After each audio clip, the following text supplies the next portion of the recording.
सियासत में अगर अचानक किसी के अपमान का हल्ला उठने लग जाए तो ज्यादा घबराया मत कीजिए, क्योंकि सियासत में सम्मान और अपमान की परिभाषा अक्सर सिद्धांतों से नहीं बल्कि सहूलियत से गढ़ी जाती है। और यह सहूलियत तय वही करता है जिसके पास सत्ता होती है। तभी तो सितंबर 2025 में जब महामहिम राष्ट्रपति द्रौपदी मुर्मू एक आधिकारिक दौरे पर उत्तर प्रदेश पहुंचती हैं और वहां उनके स्वागत के लिए ना तो मुख्यमंत्री योगी आदित्यनाथ खड़े होते हैं, ना ही राज्यपाल महोदय, तो वहां राष्ट्रपति के पद की प्रतिष्ठा का हनन नहीं होता है। लेकिन वहीं बंगाल में जब एक निजी कार्यक्रम में शामिल होने के लिए राष्ट्रपति द्रौपदी मुर्मू पहुंचती हैं और मुख्यमंत्री ममता बनर्जी या उनके कोई वरिष्ठ मंत्री उनके आवभगत में नहीं पहुंचते हैं, तो अचानक किसी राष्ट्रपति के अपमान का मामला बना दिया जाता है। मेरा नाम भारत सूरज है और आप मुझे बिट्टी चोखा पर सुन रहे हैं। दरअसल बीते दिनों 7 मार्च को राष्ट्रपति द्रौपदी मुर्मू 9वें अंतर्राष्ट्रीय संथाल सम्मेलन में हिस्सा लेने के लिए बंगाल पहुंची थीं। चूंकि महामहिम खुद संथाल समुदाय से आती हैं, इसलिए कार्यक्रम में वो बतौर मुख्य अतिथि आमंत्रित थीं। बागडोगरा एयरपोर्ट के पास गोसाईपुर एक जगह है, वहीं पर इस सम्मेलन का जो है वो आयोजन किया गया और मुख्य उद्देश्य था आदिवासी संस्कृति, भाषा और सामाजिक मुद्दों पर चर्चा हो। लेकिन सम्मेलन के बाद जब राष्ट्रपति वहां से लगभग 30 किलोमीटर दूर विधानगर पहुंची और माइक संभाला तो चर्चा एकाएक संथाल संस्कृति से हटकर एक संथाल राष्ट्रपति के कथित अपमान में बदल गई। खुद को बंगाल की बेटी और ममता बनर्जी को अपनी छोटी बहन बताते हुए राष्ट्रपति ने जब माइक पर यह कहा कि पता नहीं क्यों ममता बनर्जी उनसे गुस्से में मालूम पड़ती हैं, तो समझ आ गया कि यह मामला बहुत दूर तक जाने वाला है। राष्ट्रपति द्रौपदी मुर्मू के बयान से साफ समझ आ रहा था कि राष्ट्रपति द्रौपदी मुर्मू को किसी बात का गहरा आघात पहुंचा है। जनरली देखा जाए तो प्रेसिडेंट आते हैं तो चीफ मिनिस्टर भी आना चाहिए, मंत्री भी आना चाहिए, लेकिन चीफ मिनिस्टर मैडम भी आए नहीं। तो मुझे पता नहीं, लेकिन मैं भी बंगाल का ही बेटी हूँ।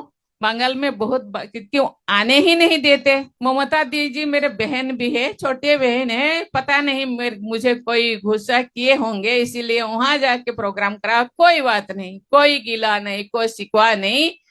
राष्ट्रपति के बयान में उनकी नाराजगी की 2 वजहें साफ समझ आती हैं। पहला कि उनके स्वागत के लिए खुद मुख्यमंत्री ममता बनर्जी उनको एयरपोर्ट लेने नहीं पहुंची, और दूसरा कि आखिरी समय पर उनके कार्यक्रम स्थल को बदल दिया गया, जिस वजह से कई संथाल समुदाय के लोग उस कार्यक्रम में शामिल नहीं हो सके। लेकिन सियासत में ऐसे मसले ज्यादा देर तक सिर्फ शिकायत नहीं रहते, सियासत इसको छप कर लपकती है और इसको अपना हथियार बनाती है। और इस बार तो मसला बड़ा गंभीर हो चला है। एक महिला मुख्यमंत्री पर एक महिला राष्ट्रपति के अपमान का आरोप है। प्रधानमंत्री नरेंद्र मोदी से लेकर सत्ताधारी दल के तमाम बड़े नेता इस पूरे मसले को इसी चश्मे से देख भी रहे हैं और इसी चश्मे से दिखा भी रहे हैं। चर्चाएं यही चल रही हैं कि बंगाल में तो गजब हो गया, राष्ट्रपति का अपमान हो गया। ये पीड़ा है, ये दुख है, दिल को गहरी चोट लगी है। आज देश अंतर्राष्ट्रीय महिला दिवस मना रहा है और कल पश्चिम बंगाल में टीएमसी सरकार ने देश की राष्ट्रपति आदरणीय द्रौपदी मुर्मू जी का घोर अपमान किया है। इस पूरे विवाद पर केंद्रीय गृह मंत्रालय भी सक्रिय हो गया है। ममता सरकार के मुख्य सचिव से जवाब तलब किया गया है कि आखिर राष्ट्रपति के प्रोटोकॉल में ये गड़बड़ियां क्यों हुई। सीएम ममता बनर्जी या उनके कोई वरिष्ठ मंत्री उनको रिसीव करने के लिए क्यों नहीं पहुंचे। सवाल पूछा गया है कि आखिरी समय पर महामहिम राष्ट्रपति का कार्यक्रम स्थल दार्जिलिंग के विधानगर से सिलीगुड़ी के गोसाईपुर क्यों शिफ्ट कर दिया गया। शिकायतों की सूची यहीं खत्म नहीं होती है। गृह मंत्रालय की आपत्तियों में राष्ट्रपति के काफिले के रास्ते में पड़ा कूड़ा भी शामिल है और कार्यक्रम स्थल पर बने शौचालय में बिना पानी का नल भी शामिल है। शिकायतों का पुलंदा बहुत बड़ा है। लेकिन इस पूरे विवाद पर ममता बनर्जी का पलटवार भी कम दिलचस्प नहीं है। पलटवार शब्द इसलिए कह रहा हूं क्योंकि ममता बनर्जी ने इस पूरे विवाद को बंगाल की छवि पर बीजेपी का ओछा वार बताया है। उन्होंने 7 मार्च को एक्स पर पोस्ट करते हुए लिखा है कि राष्ट्रपति का बंगाल दौरा कोई आधिकारिक सरकारी दौरा नहीं था, बल्कि वो एक निजी संस्थान के आमंत्रण पर तय किया गया था।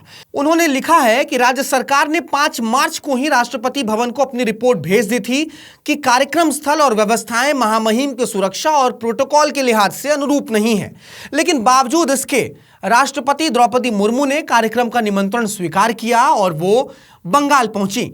ममता बनर्जी ने उनके बंगाल पहुंचने पर जो विवाद गहराया है उसको लेकर बीजेपी को आड़े हाथ लिया है और साफ लिखा है कि राजनीतिक फायदे के लिए बीजेपी राष्ट्रपति के पद और गरिमा का इस्तेमाल कर रही है। So whatever happened, the organizer is the private party, and it is that instead of repeating that, please see that they may not be provide all good program for you.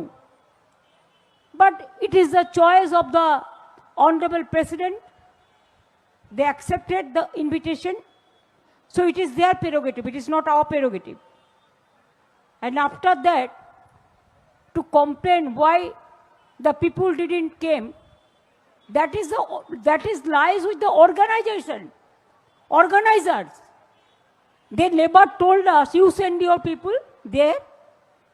They never involve the West Bengal government, only accept the information. लेकिन ये कहानी यहीं खत्म नहीं होने वाली है। बंगाल की सियासी लड़ाई अब धीरे धीरे राष्ट्रपति के सम्मान की लड़ाई में बदलती नजर आ रही है। तभी तो 8 मार्च को महिला दिवस के मौके पर दिल्ली में प्रधानमंत्री नरेंद्र मोदी टीएमसी सरकार पर देश की राष्ट्रपति के अपमान का आरोप दोहराते नजर आए हैं, तो वहीं दूसरी तरफ कलकत्ता में ममता बनर्जी भी अपने मंच पर एक पुरानी तस्वीर की प्रदर्शनी के साथ नजर आई, जिसमें दिख रहा है कि महामहिम राष्ट्रपति द्रौपदी मुर्मू लालकृष्ण आडवाणी को उनके आवास जाकर भारत रत्न दे रही हैं। तस्वीर में राष्ट्रपति खड़ी हैं, लालकृष्ण आडवाणी बैठे हैं और उनके ठीक बगल में प्रधानमंत्री नरेंद्र मोदी भी बैठे ताली बजाते नजर आ रहे हैं। खैर, जैसा मैंने कहा, सियासत में सम्मान और अपमान की परिभाषा बिल्कुल अलग होती है। यह सहूलियत से तय होती है, सिद्धांतों से नहीं। लेकिन इस पूरे विवाद ने कुछ ऐसे सवाल खड़े कर दिए हैं जिनसे अब सियासत के लिए भी बचना आसान नहीं होगा। सवाल यह कि क्या राष्ट्रपति के पद और प्रतिष्ठा का हनन तभी माना जाएगा जब कोई मुख्यमंत्री या राज्यपाल राष्ट्रपति के स्वागत में मौजूद ना हो, या फिर तब भी माना जाएगा जब राष्ट्रपति किसी मंदिर में पूजा करके लौटी हो और तुरंत उस प्रांगण को गंगा जल से शुद्ध कर दिया जाए? क्यों? क्योंकि वो राष्ट्रपति दलित समाज से आती हैं या वो राष्ट्रपति आदिवासी समुदाय से आते हैं।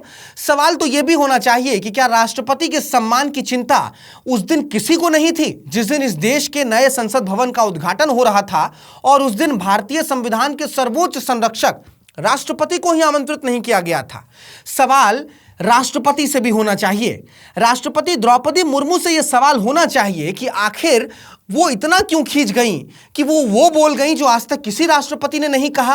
राष्ट्रपति द्रौपदी मुर्मू ने अपने दौरे में बदइंतजामी को लेकर जिस तरीके से सीधे सीधे एक राज्य सरकार और राज्य सरकार में मुखिया ममता बनर्जी को घेरा है, क्या उसमें सियासत की बू नहीं आती है? वैसे बात तो यह भी है कि इस देश की सियासत में राष्ट्रपति का पद कभी बहस का विषय बन ही नहीं पाया। जब बना तब बहस का औजार ही बना है, कभी अपमान का तो कभी सम्मान का।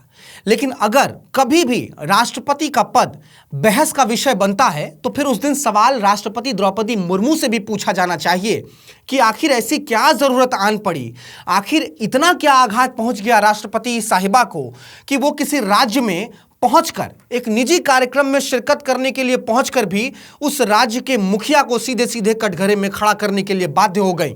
अपनी तमाम बदइंतजामी के लिए सीधे सीधे एक राज्य के मुखिया को कटघरे में खड़ा करने लग गई, वो भी तब जब उस राज्य में आने वाले कुछ दिनों में ही चुनाव होने हैं। आप बिट्टी चोखा देख रहे हैं। मेरा नाम भारत सूरज है। नमस्कार।